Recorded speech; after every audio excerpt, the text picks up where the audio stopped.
Hello, and welcome to another special update from the William Branham Historical Research Podcast. I'm your host, John Collins, the author and founder of William Branham Historical Research at william-branham.org. And with me I have my co-host, researcher, minister, and friend, Charles Paisley, the founder of ChristianGospelChurch.org. And we're examining the news that's coming in out of Kenya still. There is so much information. We're trying to digest it all and present it in a way that's understandable. But Charles, as I understand from the news that is coming in today, it looks like they have confirmed that this minister was indeed radicalized by the message of William Branham. The news report that I just listened to was talking about the apocalyptic style of the sermons, which matched William Branham's.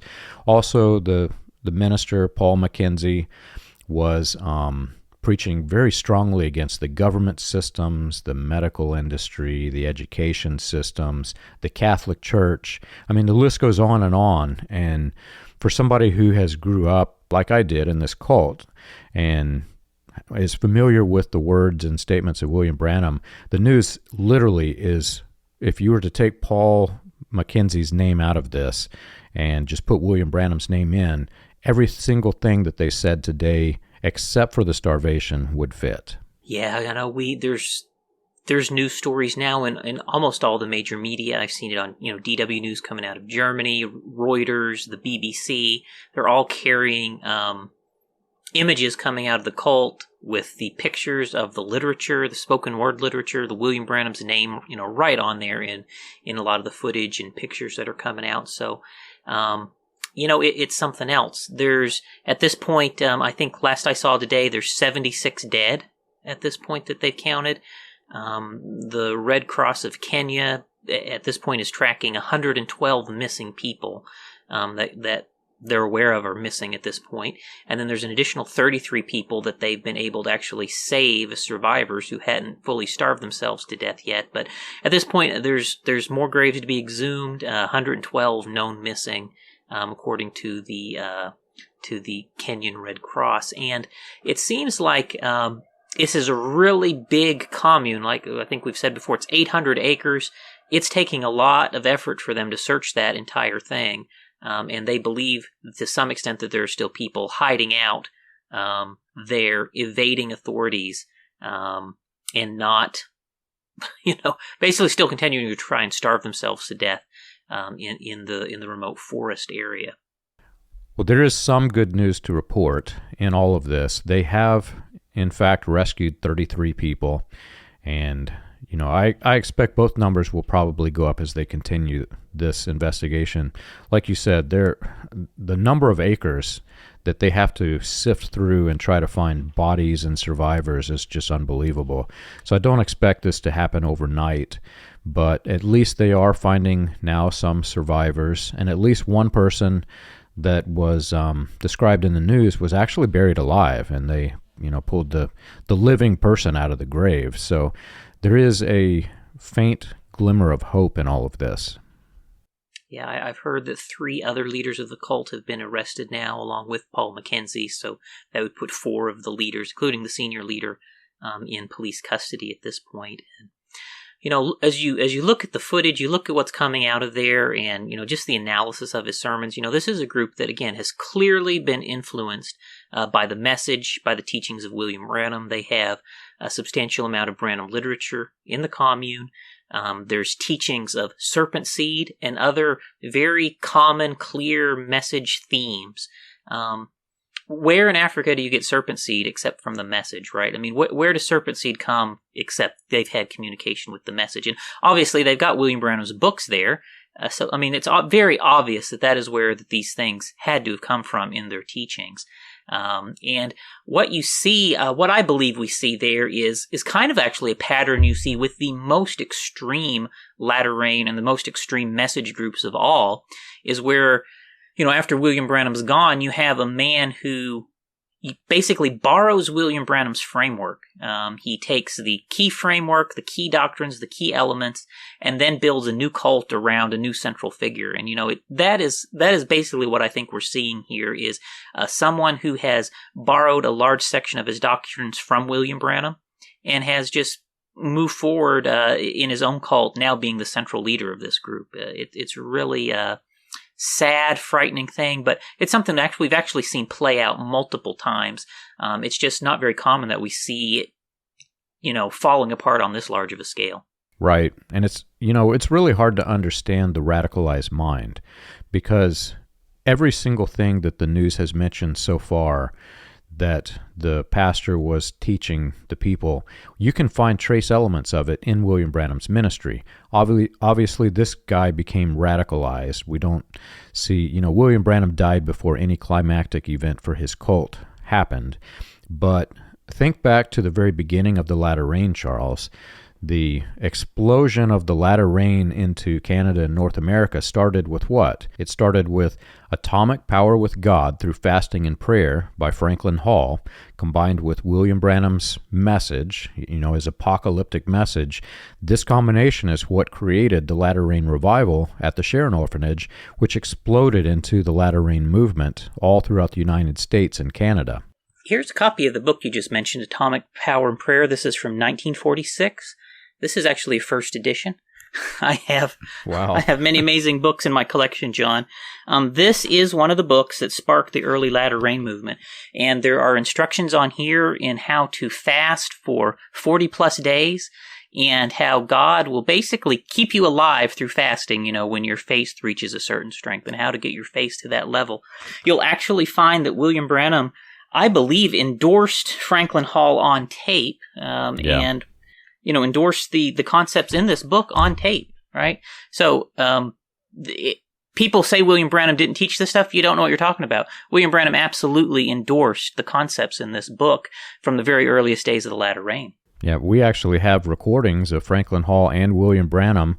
There's a quote that's kind of gone viral among the the X-Message community, but where Franklin Hall is saying, "What are we going to start with, Brother Branham?" And William Branham says, "Little money." And Franklin Hall said, "Yeah, we're going to start with money."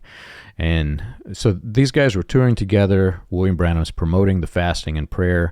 I can assure you that those books were sold in William Branham's sermons, and that is the version of the message that impacted the area of Kenya that we're talking about. So this was a real thing. This fasting was a real thing that was promoted by William Branham. Keep in mind, this all went overseas back during the time it was the latter rain message. So you've got the fasting and prayer, you've got, all of the trace elements of this existed. But then what happened is, Reverend Mackenzie got a hold of these message books of William Branham published by Spoken Word Recordings in Jeffersonville, Indiana.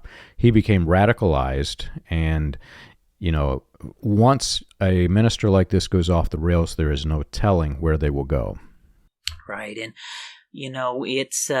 it's something when you see the common threads there. Like you mentioned, the latter rain movement did start with a very heavy focus on fasting. That was a huge thing from the earliest days of the latter rain movement, and also the young people, the children. The latter rain movement predominantly started among a few elder leaders at the Sharon Orphanage, right? Where this thing started with a lot of young people who were being influenced by the older grown-ups. And just like the young people fasted until they had the revival there at the Sharon Orphanage from the very beginning, this is a common pattern. And it's another something we see here, and I hate to say this, is fairly common in a lot of these things, is it tends to be predominantly young people and children who are the most sucked into these things. You see that with Paul Mackenzie. It seems like he had a very strong, especially strong appeal to young people and grade school children even. And he would encourage them to drop out of school, to not get an education. And you see how susceptible, especially young people, are to this kind of an influence. And I know when these things happen, people may have a tendency to look on the victims in a negative light. Oh, they're stupid, they're dumb. But John, you and I spent our entire lives in cults. The overwhelming majority of our lives has been in cult. We know exactly what this is like, and it's not quite fair to fully blame the victims, because many of them have no doubt heard this since the 90s when they were growing up with him. They've probably, some of them, been in their 20, 30 years with him. It could be the only thing that they know, right?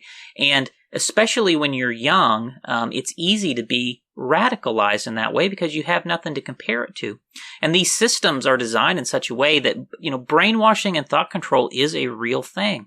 And it's not just that these people are stupid and decided they all just want to go commit suicide. They have been manipulated to believe that they are at the end of days, and they literally believe that this is the path to their ultimate salvation. And based on some sort of thing that actually makes logical sense in their mind, they're doing this thing, right? Someone has convinced them that what they're doing is the right thing to do. It's not just a harebrained thing in their minds. This is some legitimate thing that they have been convinced to do and radicalized by someone convincing them it's the end of days, and these are the steps you take now to go and be with Jesus. Exactly, Charles. And we're getting reports, which I can't confirm yet through the news, but we are getting reports that there are some children that were actually strangled because they did not want to die, it's horrifically sad. And I think back to Jonestown, where Jim Jones, there were children there.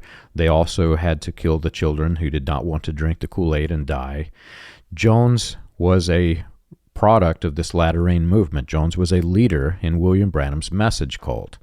And we just had Carlos Beso on the show today on the podcast talking about Colonia Dignidad and this, where these cults can go without proper regulation and without, being grounded in just simply the Bible. They have all these extra biblical things that they produce. There is no telling where they go and how evil these cults can be. And President William Ruto took notice of this today, and he's got the books in the investigation that were produced by Spoken Word Recordings in Jeffersonville, Indiana, of William Branham's sermons. So this is actual evidence that has entered into the government record. And he said, quote, that these teachings were contrary to any authentic religion. And they're treating this as a group of terrorists. One of the news reports that stated basically that they posed the question, is this a cult or is this a terrorist group?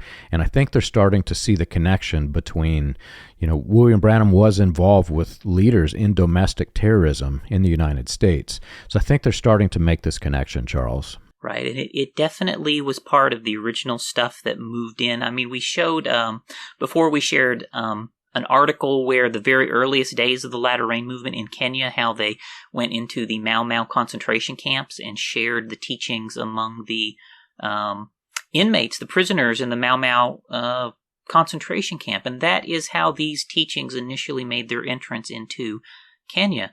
And it was men. And what I should do, John, is go get the articles, and I can show you where the very men that took this into the concentration camps in Kenya in the beginning. So, yeah. It's all very easily documented that these people took these things into there, and this stuff was moving along with the message teachings moving into Kenya from the 50s. Charles, I'm at least glad that they have identified some survivors and they're actually getting some people help. So there is a little glimmer of hope, and we will keep you up to date as more information comes in.